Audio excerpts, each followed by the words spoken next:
권사님이 필사하셨어요. 자, 우리 제목을 다 같이 한번 읽겠습니다. 시작. 예, 교만과 겸손입니다. 요즘에 사순절 묵상집이 어떻게 진행되냐면 테마별로, 예를 들어서 교만, 그 다음날 뭐 예를 들어서 낙심, 이렇게 주제별로 매일매일 나오는, 그러니까 자기 자신을 돌아보는, 특별히 성품에 대한 얘기를 많이 하고 있는데, 제가 저번 주 목요일인가요? 새벽에 했던 그 교만의 말씀을 좀 묵상하면서 좀 묵상하고 말씀을 준비했는데 여러분들 큰 은혜가 있을 줄 믿습니다. 다시 한번 해볼까요? 교만과 겸손. 여러분들 그 19세기부터 20세기 올 때까지 우리 기독교 그 여러 가지 석학들, 교수들, 목사님들 가운데 최고의 변증가로 꼽히는 C.S. 루이스라는 아주 유명한 그 변증가가 있습니다. 이 교수님과 이 목사님이 교만에 대해서 이렇게 정의를 했습니다. 한번 읽어보도록 할게요. 시작. 교만은 사람, 지혜, 믿음, 소망, 상식까지도 모두 먹어치우는 영적합니다. 예, 교만은 사랑, 지혜, 믿음, 소망, 상식까지도 먹어치우는 영적합니다 라고 정의합니다. 그러면서 그분이 이렇게 이어서 이 영적함이 교만에 대해서 이렇게 기록하고 있어. 한번 잘 들어보십시오. 모든 악 중에 가장 나쁜 악인 교만이 우리 신앙생활의 중심부까지 침투할 수 있다는 것은 무서운 일입니다. 그러나 그 이유를 이해하는 것은 어렵지 않습니다. 상대적으로 덜 나쁜 악들, 성적 타락, 분노, 탐욕, 술 취함 등은 사단이 우리의 동물적 본성을 이용하기 때문에 생기는 것입니다. 그러나 교만은 동물적 본성을 통해서 오는 것이 아닙니다. 그것은 지옥에서 곧장 옵니다. 교만은 순전히 영적인 암입니다. 그렇기 때문에 다른 악들에 비해 훨씬 더 교묘하고 치명적입니다. 사단이 여러분들 안에 교만이라는 독재 정권을 세울 수 있다면 여러분들이 순결하고 절제하며 용감하게 사는 것, 또한 열심히 기도하고 말씀 보고 충성하는 것쯤은 얼마든지 봐줄 수 있습니다. 암을 유발시킬 수 있다면 동상을 치료하는 것쯤은 얼마든지 봐줄 수 있듯이 말입니다. 결국 교만은 영적인 암입니다. 그것은 다른 모든 것을 갉아먹습니다. 라고 얘기를 했습니다. 여러분들 교만은 영적인 암입니다. 우리를 영적 죽음으로 몰아넣는 덫이 됩니다. 여러분 신앙생활 하시면서 신앙의 선배들과 많은 어떤 간증들과 많은 설교를 들으면 이구동성이 뭐냐면 교만하지 말라는 얘기를 하죠. 들어보셨죠? 신앙생활 하면서 야, 너 교만하면 안 된다 이런 얘기 많이 들으셨을 것입니다. 그렇다면 우리의 삶과 영혼을 죽이는 암덩어리 교만이라는 것은 무엇인가? 성경은 교만을 어떻게 얘기하고 있는가? 그리고 교만은 어떻게 우리가 밟아 이길 수 있는가에 대해서 오늘 말씀을 통해서 나누도록 하겠습니다. 한번 더 해볼까요? 교만이란 무엇인가? 일반적인 교만의 정의는 뭐냐면 자기를 높이는 행위죠. 그죠? 이런 얘기입니다. 남들 위에 내가 있다라는 겁니다. 세상은요, 다 교만의 원칙, 교만의 패턴대로 세상은 돌아갑니다. 모든 게 남을 밟고 일어서라는 거 아닙니까? 네가 다 할 수 있고 최고라는 거 아닙니까? 여러분들, 교만은 세상에는 그렇다 쳐도 성경은 교만에 대해서 이렇게 정의해요. 자, 한번 다 같이 한번 읽어보겠습니다. 교만이라는 건 무엇인가? 시작. 예, 하나님의 은혜, 도우심을 부인하는 최고의 범죄이라는 겁니다. 자, 예를 들어볼까요? 잠언서 21장 4절을 한번 읽겠습니다. 시작. 마음에 교만한 것과 악인이 형통한 것은, 자, 눈을 높이고 마음에 교만한 것은 다 죄라고 나오죠. 여러분들 교만에 대한 그 성경 말씀이 엄청 많더라고 찾아보니까. 근데 여기 분명히 죄라고 얘기하고 있습니다. 교만은 하나님의 은혜를 망각한 채 내가 할 수 있다. 내가 옳다. 내가 최고다. 내가 내 삶의 주인이 되는 마음 상태가 교만입니다. 그러므로 따라볼까요? 교만은 하나님을 대적하는 죄다. 우리 묵상집 보시면 거기 나와요. 제목에 교만은 하나님을 대적하는 죄라고 나옵니다. 자, 옆에 사람 한번 얼굴 좀 잠깐 보실까요? 참 예쁘시고 멋지시죠? 한번 봐주세요. 정말 예쁘시고 멋지시잖아요. 그죠? 그런데요, 옆에 있는 사람이 교만할까요? 아닐까요? 네, 교만할까요? 자, 일부러 유도하는 건 아닌데요. 성경은 지속적으로 얘기합니다. 교만하지 않은 사람 세상에 한 명도 없다. 이게 성경의 중론이에요. 여러분들, 사람은 태어나면서 교만한 성향이 있을까요? 없을까요? 없어요? 저 상담을 따로 하셔야 될 것 같아요. 여러분들, 왜냐하면 죄의 가장 핵심은 교만이 있어요. 우리는 태어날 때부터 죄가 있어요, 없어요? 있죠. 이게 원죄라고 하지 않습니까? 교만의 성향이 누구나 있습니다. 어린아이가 시키지도 않았는데 다 내 거죠. 둘째가 태어나면 첫째가 눈을 찌르려고 합니다. 우리 원우가 태어날 때 그런 적이 있었어요. 이게 인간의 본성이에요. 뺏기기 싫고 다 내 거라는 거. 맞아요, 틀려요? 커가면서 이게 아니다 깨달으면서 교만해서 그 다음 단계 넘어가는 건데, 희한하게도 나이가 들면서 끝까지 내 거야 하는 사람들이 있어요, 없어요? 있죠. 이게 누구나 있는 거예요. 그러니까 그런 것 같아요. 신앙이 성숙하고 저 사람이 참 괜찮은 사람이라는 건 뭐냐? 교만이 조금씩 사그러들고 교만이 살짝 묻어가는 것. 그런데 나이가 들면 들수록 더 교만한 사람이 있을까요? 없을까요? 있습니다. 우리나라 정치하는 사람도 전부 다 교만한 것 같아요. 그죠? 맞아요, 틀려요? 예, 다 자기가 잘났다잖아요. 그죠? 안타깝습니다. 기도해야 됩니다. 좌우지간 다시 돌아와서 보겠습니다. 여러분들, 내 삶의 기회만 되면 교만함이 올라와 나를 지배하려고 하고요. 세상에 아무리 위대한 성자라고 해도요, 성경에 나오는 어떤 위인이다라 하고요, 예수님 빼놓고는 다 교만의 쓴뿌리가 있습니다. 동의하시면 아멘? 신앙생활 아무리 잘해도 여기 있는 목사 할아버지라도 우리 마음 가운데는 교만함이 들어올 수 있어요. 그래서 교만한 마음이 갑자기 많아지면 한순간에 넘어지는 수많은 목회자와 중직들과 교인들이 얼마나 많습니까? 내가 옳고 내가 한 것이고 내가 이룬 것이다. 그러니까 내가라는 단어가 주어가 될 때 나도 모르는 사이에 교만한 자가 되는 거예요. 근데 지금부터 중요한데, 더 큰 문제는 뭐냐? 내가 이 교만이 지속되면 어떻게 되냐? 하나님보다 내가 높아지려는 단계까지 갑니다. 피조물이 창조물을 넘으려고 하는 거예요.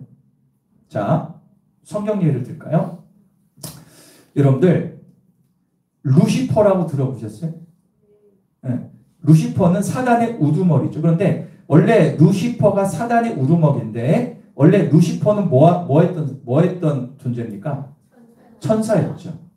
하나님을 찬양했던 천사장. 제 말로 표현하면 하나님 오른팔이었는데, 어떤 생각에 그게 들어갔냐? 내가 하나님보다 못할 게 뭐가 있어? 이런 교만함이 들어온 거예요. 그래서 어떻게 되죠? 천군 천사의 3분의 1이 자기 편이기 때문에 끌어가지고 하나님을 대적했다가 어떻게 해요? 타락의 천사가 돼서 무적행, 즉 지옥에 가죠. 그래서 여러분들, 원래 지옥 무적행은요, 우리가 가는 데가 아니라 누구의 고향이냐? 타락한 천사들의 고향이 지옥입니다. 지금 성경 얘기하는 거예요, 여러분들. 네. 성경 얘기하는 거예요. 네. 자, 또 예를 들어볼까요? 아담과 하하가 왜 에덴 동산에 쫓겨났습니까? 선악과를 따먹었죠. 그런데 여러분들, 하나님 처려 되려하다가 타락한 천사의 상징인, 특별히 루시퍼의 상징인 뱀이 있잖아. 뱀의 꼬임에 아담과 하가 넘어갔어요.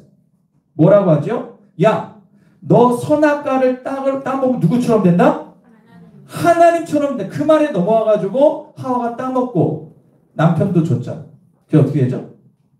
눈이 열려서 몸 막 가리고 막 이런저런 어떤 저주를 받고 이런 게 있습니다. 결국엔 에덴 동산에서 쫓겨난.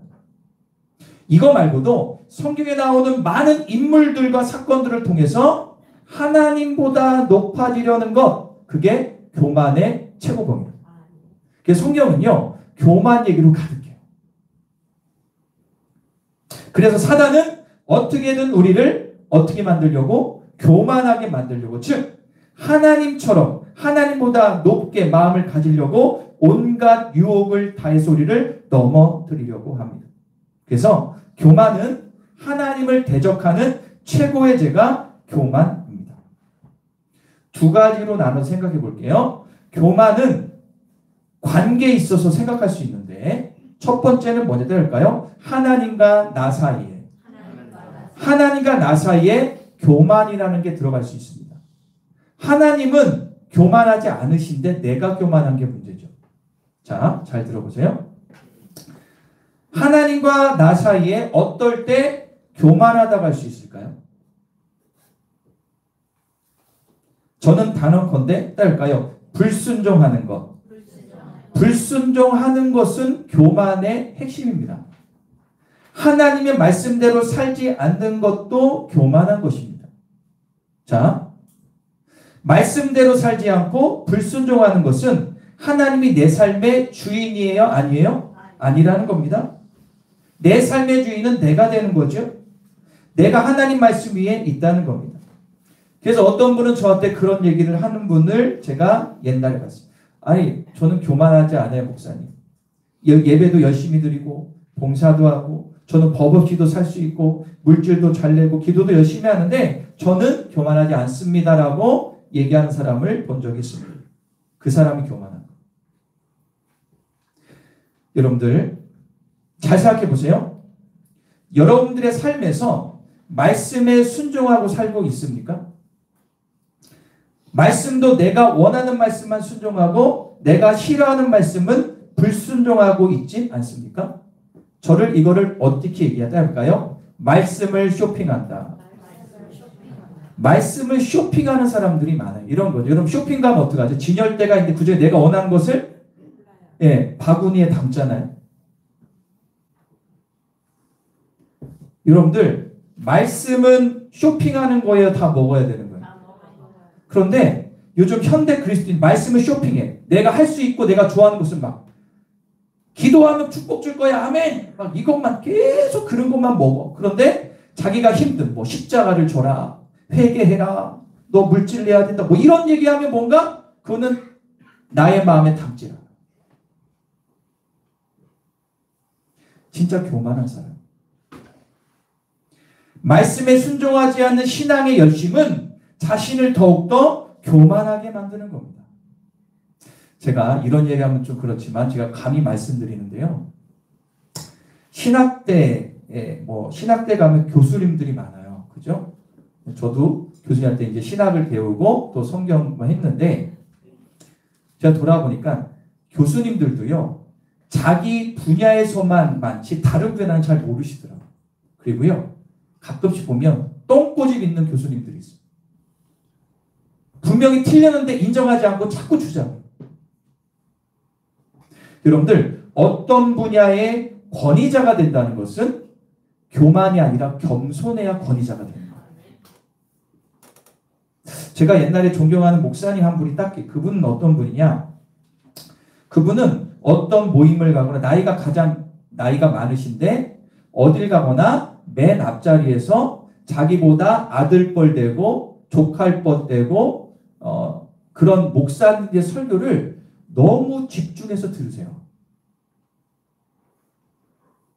그렇게 어르신이 그렇게 들으니까 뒤에 있는 50대 이 목사님들이 따를 수밖에 없는 거예요. 그분이 되게 어떻게 세상적으로 봐도 되게 되게 전적도 많으시고 스펙이 많으신 분인데 그 연세에 목사님들 모임에 가면 맨 앞자리에서 설교를 집중해서 들으니까 존경받아. 존경받는다니까. 여러분들도 똑같습니다. 내가 좀 여기에 신앙생활 좀 오래 했고, 죄송합니다. 오해하지 마시고, 내가 좀 연배도 있고, 나는 신앙생활 오래 했고, 나는 이랬다. 이런 분들일수록 잘못하면 교만해.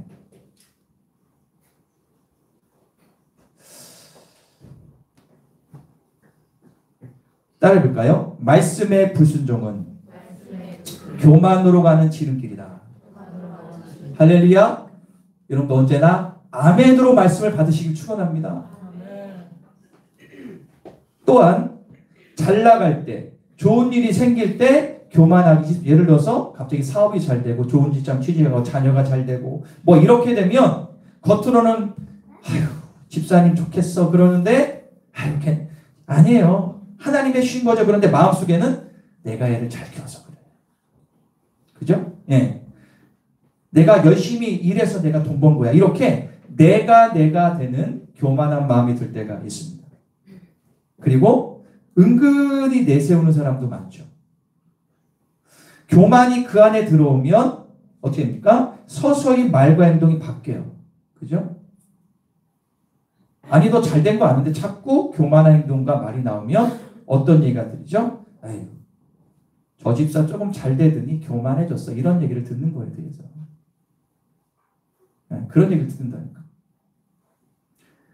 또한 반대로 힘들고 환난이 찾아올 때 교만할 수 있습니다. 자, 여러분들 진짜 내가 감당할 수 없는 일이 생길 때 힘들잖아요. 그때 여러분들 어떻게 하세요? 상식적으로 믿는 사람이면 누구한테 매달려야 돼요? 하나님께 매달려야 되는데 어떻게 해요?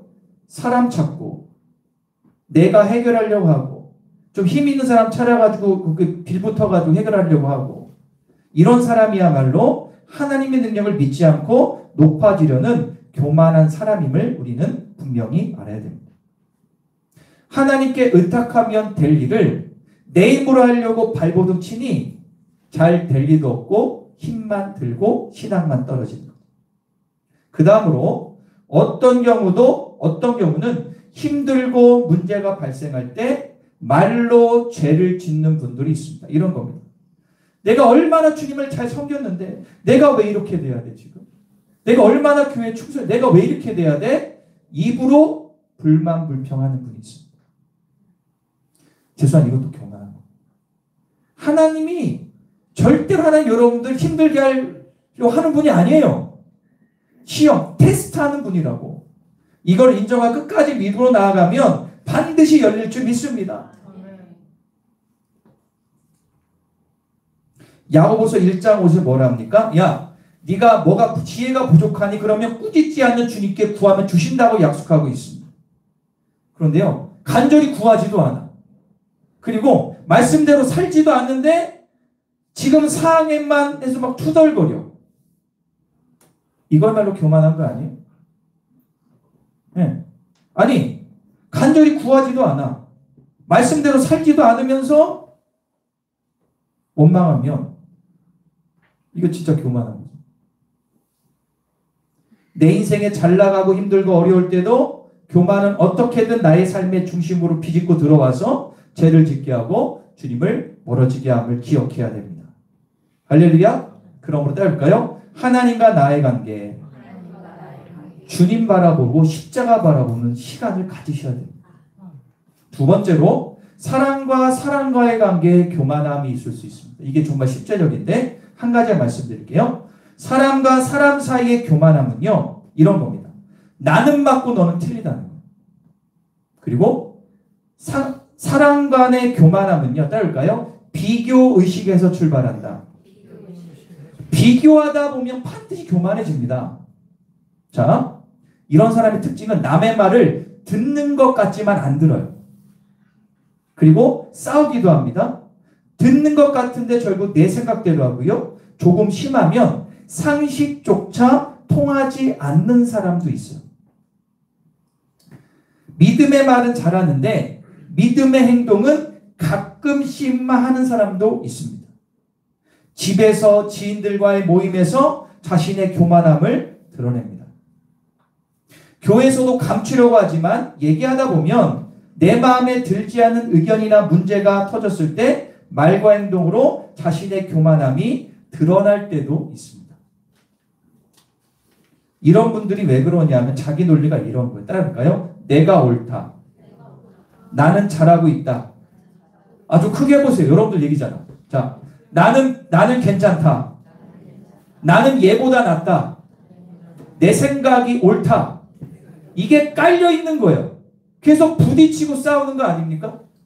그 자존심 때문에. 맞습니까? 틀립니까? 맞잖아요. 이 논리인 거예요. 이런 생각을 가지고 있기 때문에 교회에서도 가정에서도 사회에서도 부딪히고 피차간에 힘들어하는 거죠. 그래서 교만함이란 무엇인가? 상대보다 내가 낫다라는 자만한 생각에서 출발하는 겁니다. 집에서 약간 트러블이 있는 가정이 있을 수 있죠? 누구나 있어요. 그런데 그 트러블이 있는 것이 너무 지나치면 집안 안에 교만한 사람이 있는 거예요. 무조건 내 말 들어야 돼. 이렇게 밀고 나가는 사람이 있는 거예요. 여러분들 진짜 저도 여기에 저도 바꿔야 되는데 진짜 집안이 평안하려면 누구 하나가 교만을 꺾어야 돼요. 안 꺾으면 그 집안 힘들어집니다. 내가 십자가에 못 박아야 돼. 나는 죽었다라고 하는 거예요. 이 사람이 한 명이라도 나오면 그 집안은 평안해지는데 이게 안 되면 맨날 치고받고 싸우고 네가 잘해 내가 다 하는 거죠. 그래서 요거는 제가 권면드릴게요. 저도 지금 아직도 멀었지만 자녀가 성장할수록 나보다 낫다고 인정해 주십시오. 그러면 그 집안은 진짜 잘 됩니다. 여러분들 그걸 아셔야 돼요. 초등학생, 중학생, 고등학생, 대학교 올라가고 쭉쭉 가죠. 올라가면서 우리가 알아야 될 게 뭐냐면 어느 순간부터 생각, 물질, 그리고 삶이 크로스가 돼요. 부모가 나이가 들면 자녀가 더 크로스로 올라갈 때가 온다. 무슨 얘기인지 아시죠? 나중에는 자녀를 내가 보호하는 사람이 내가 자녀에게 의존하는 사람이 될 때가 온다라는 거예요. 그 전부터 아이를 나보다 낫다고 인정하고 나아가시면 그 집안 놀라운 축복을 받습니다. 이게 한국은 잘 안 돼요. 끝까지 뭐 하시는데 진짜 중요한 포인트입니다. 다시 돌아서 볼게요. 자기의 의를 자꾸 드러나게 하고 사람을 얕보게 하고 하나님을 무시하게 만드는 영적인 암이 뭐라고요? 교만이랍니다. 혹시 여러분 집안에서 어떤 사람 때문에 집안 분위기가 흐리고 그 사람 때문에 집안 왔다 갔다 한다 그럼 그 사람이 교만한 사람. 여러분 이거를 꺾으시길 바랍니다. 이걸 꺾을 때 여러분들 가정이나 직장이나 모임이 화목해지고 변화가 일어납니다. 그게 내가 아니기를 소망하고 나라면 여러분 그걸 꺾이는 훈련을 해야 될 줄 믿습니다. 자, 다시 돌아올게요. 그렇다면 그 다음 한번 읽어볼게요. 주제.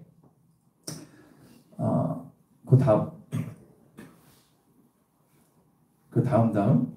예, 우리 안에 내재되어 있고. 예. 죄송해요. 예, 한번 다 같이 한번 읽어보도록 하겠습니다. 없어요? 예. 한번 여러분들 저 주보를 잠깐 펴볼까요? 주변에 보시면 중간에 이런 게 있어요.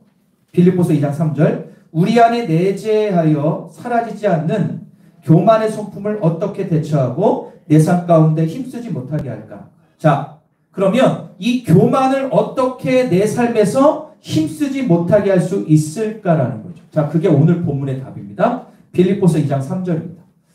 시작. 오직 겸손한 마음으로 각각 자기보다 남을 낮게 여기고. 아까 말씀드렸듯이 나보다 남을 낮게 여기는 마음, 즉 겸손한 마음을 소유해야 됨을 성경은 계속 얘기합니다. 제가 어제 교만과 겸손을 좀 이렇게 성경을 보니까요. 겸손과 교만을 서로 대비하고 대조하면서 썼던 성경 잠언 말씀이 진짜 많습니다. 그러니까는 교만의 반대는 뭐다? 겸손. 상대보다 내가 낮아지는 마음의 태도가 겸손이라는 겁니다. 그래서 교만이라는 암덩어리를 치유할 수 있는 항암제는 뭐냐? 겸손이다. 따라볼까요? 겸손. 겸손의 항암제로만 교만의 암을 치유할 수 있어요. 그러므로 성경을 통틀어서 그리스도인에게 가장 요구되는 신앙의 덕목은 겸손입니다. 우리의 신앙의 덕목의 최고봉이 겸손이기 때문에 우리는 이거 가지고 치열하게 싸워야 되는 거죠. 근데 제가 어제 묵상하면서 한 가지 깨달은 게 뭐냐면 어떻게 겸손한 마음을 가질 수 있을까? 아까 말씀드렸죠. 한번 따라할까요? 나의 부족함을 인정해야 된다.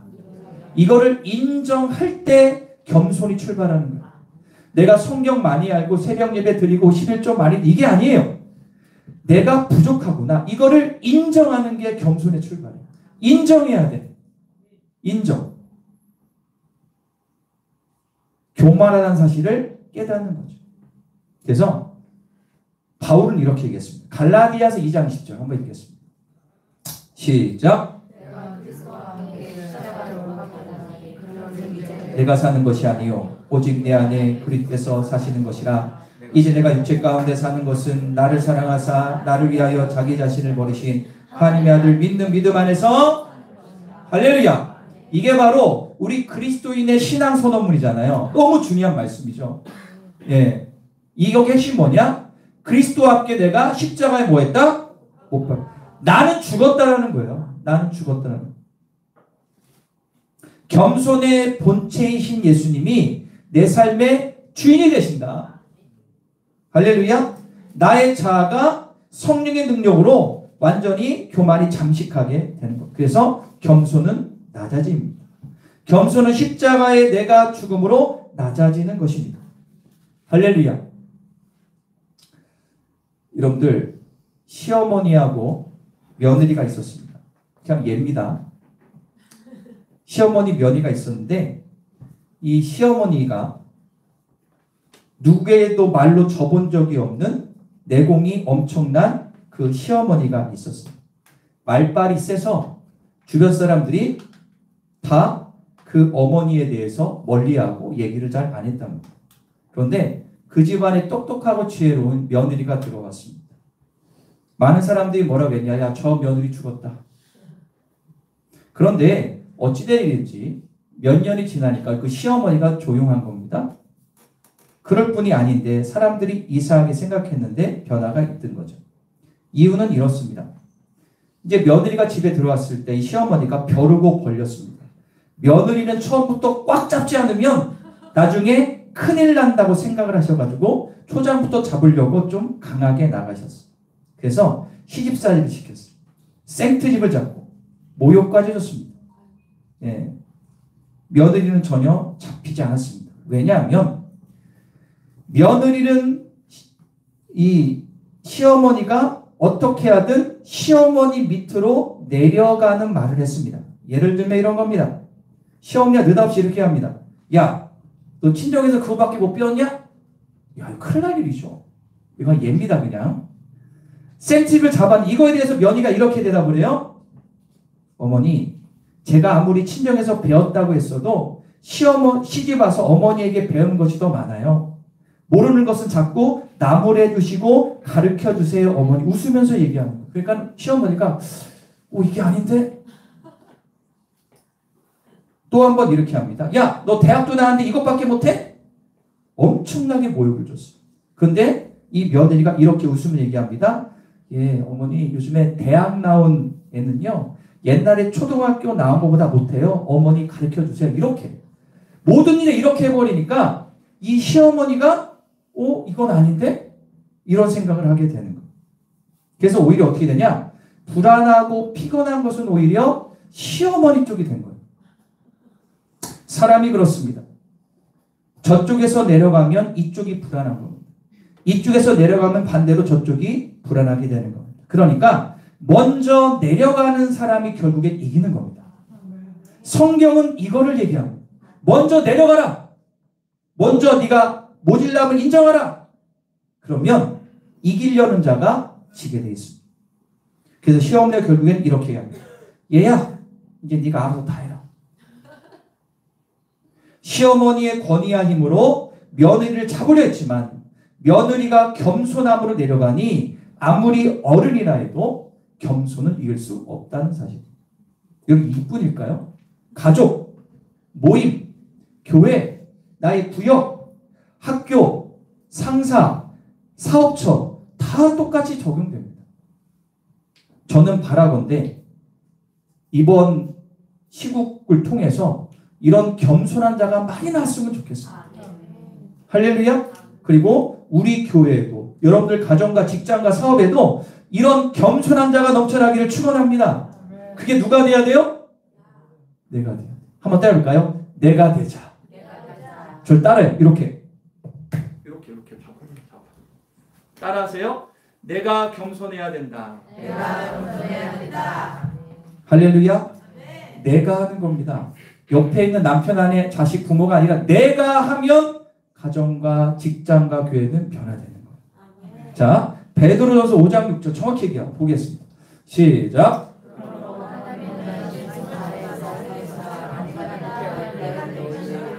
믿으십니까?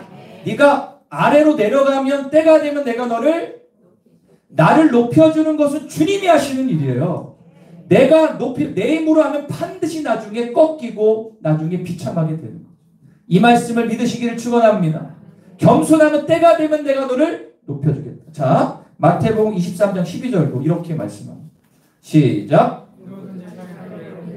낮아지고 누구든지 이 말씀 믿으십니까? 예수님은 이 땅에서 계속 말씀하셨어요. 야, 높아지기 원하면 낮아져라. 십자가를 져라. 용서해라. 저보다 겸손인 거예요. 겸손. 저는 그렇게 생각해요. 결국에 신앙생활은 낮아지는 훈련하는 겁니다. 그리스도인에게 가장 힘든 성품이지만 반드시 소유해야 될 겸손을 잊지 않기를 소망합니다. 그래서 성경은 뭐라고 하는지 볼까요? 겸손함의 옷을 입자. 겸손함의 옷을 입으라고 말씀하고 있습니다. 자, 가장 중요한 말씀 볼까요? 그러면 예수 그리스도가 겸손의 왕인데 이 말씀을 통해서 알 수 있습니다. 빌립보서 2장 5절부터 11절. 우리 기독교의 핵심입니다. 천천히 읽겠습니다. 시작.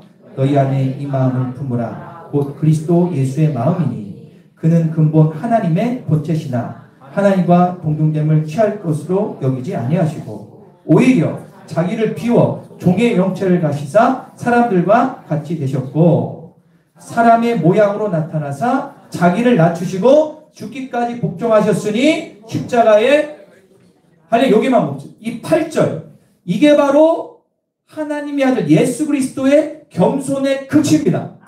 성육신하셔서 죽기까지 복종하셨으니 낮아지셨으니 그게 십자가의 죽으심. 그래서 여러분 여기 보시면 십자가 있잖아요. 여러분들 십자가를 볼 때마다 예수님의 겸손이 묵상됩니다. 아 그렇구나. 내가 먹인데 하나님의 아들 예수님이 이 땅까지 오셔서 왜 죽으셨냐? 누구 때문에? 근데 거기에 힘이 겸손이다.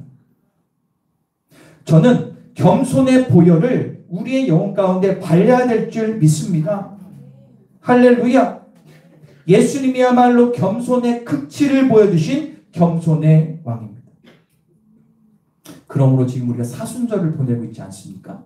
이 사순절날 십자가를 묵상하면서 이 묵상집을 통해서 매일매일처럼 겸손을 묵상하시기를 바랍니다. 내가 옳고 나만 피해자고 나는 괜찮다 이런 교만을 버리십시오. 예수님이라는 겸손의 옷을 입으십시오. 나는 부족하구나. 나는 부족하면 주님 아니면 안 되는구나. 저 사람 나보다 낫구나. 내가 저 사람을 섬겨야 되겠구나. 그럼 사랑하는 여러분, 겸손과 교만 사이에서 갈수록 교만하지 말고 갈수록 겸손하시기를 간절히 축원합니다. 우리 기도하겠습니다. 두 손을 모을게요. 오늘 말씀은 단순하지만 우리가 평생 추구해야 될 신앙의 목표인 줄 믿습니다. 여러분 이거는 예외가 없어요. 목사 할아버지도 안 돼요. 세상에 가장 성경에 나오는 바울도 뭐라고 했습니까? 오라 나는 곤고한 사람이로다. 이 사회로서 누가 나를 건져야 돼. 바울조차도 교만했다고 고백하죠. 여러분들 이제 교만의 열차에서 겸손의 열차로 갈아타십시다. 나는 부족합니다. 내가 낮아지겠습니다. 그럴 때 주님이 높여준다. 주님 저에게 겸손의 영을 내려 주옵소서. 내가 옳고 나만 피해자고 나만 괜찮은 것이 아니라 나는 주님 앞에 아무것도 아닙니다. 십자가를 바라보며 주여 저에게 겸손의 영을 부어달라고. 우리 다같이 기도하겠습니다. 주님 아버지 감사합니다. 주님의 은혜만을 바라 내가 얼마나 겸손하지 못하고 교만하게 살아왔습니다. 나는 할 수 있고 내가 최고라고 내 말이 정답이라고 내 말 따르라고 많은 사람들이 힘들게 하지 않았습니까? 주여 겸손한 자가 되게 하여 주옵소서. 예수의 말처럼 네가 높아지기 원하냐 낮아져라. 때가 되면 내가 높일 거니 너는 겸손해라. 우리가 이 말씀을 마음에 새기고 이번 사순절 기간 묵상하며 나아가게 하여 주옵소서. 예수님만을 바라보게 하여 주옵소서. 겸손의 극치자 왕이신 예수 그리스도를 바라보며 십자가 앞으로 나아가는 믿음의 아들 딸 되게 하여 주옵소서. 할렐루야. 주님만을 바라봅니다. 주님의 뜻만을 바라봅니다. 아멘. 두 번째 기도는 혹시 여러분들이 집안에서나 교회 모임에서나 가정에서나 학교에서 어디에서나 혹시 교만해서 나 때문에 주변 사람들이 힘들었다면 회개하십시오. 이걸 깨닫는 자는 은혜로운 거예요. 여러분들 이제 여러분들이 피스메이커가 되십시오. 가정을 살리는 여러분들 원동력이 되십시오. 직장을 살리고 학교를 살리고 교회를 살리는 피스메이커 되시기를 축원하면서 우리 회개하며 기도하겠습니다. 주님 아버지 감사합니다. 나 때문에 주변 사람들이 힘들어하고 주변 사람들이 어려웠음을 돌아보며 하나님 저의 잘못된 신앙을 교만한 신앙을 버리고 겸손으로 갈아탑니다. 하나님 성령으로 저를 어루만져 주옵소서. 나의 모난 성품 답답함들 예수의 볼 내게 해주시고 새로워지게 하여 주옵소서. 주님만이 나의 산성이시오 유시심을 선포하며 나아갈 때 부족함이 없도록 채워주시고 함께하여 주옵소서. 오늘 변화되게 하여 주옵소서. 새로워지게 하여 주옵소서. 내가 겸손한 자가 되게 하여 주옵소서. 예수의 보혈로 십자가의 능력으로 내가 완전히 나의 잘못된 사상들이 변화되는 역사가 일어나게 하여 주옵소서. 할렐루야. 주님은 나의 산성, 주님은 나의 산성, 주님은 나의 요새, 주님은 나의 소망, 나의 힘이 되신 여호와. 다시 한번 주님은 나의 주님만이 주님은 나의 요새 주님은 나의 소망 나의 힘이 되신 여호와.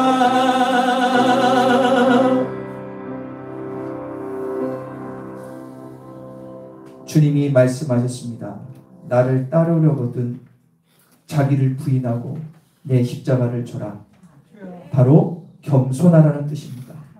주여, 나의 삶 가운데 교만은 뿌리 뽑아졌습니다.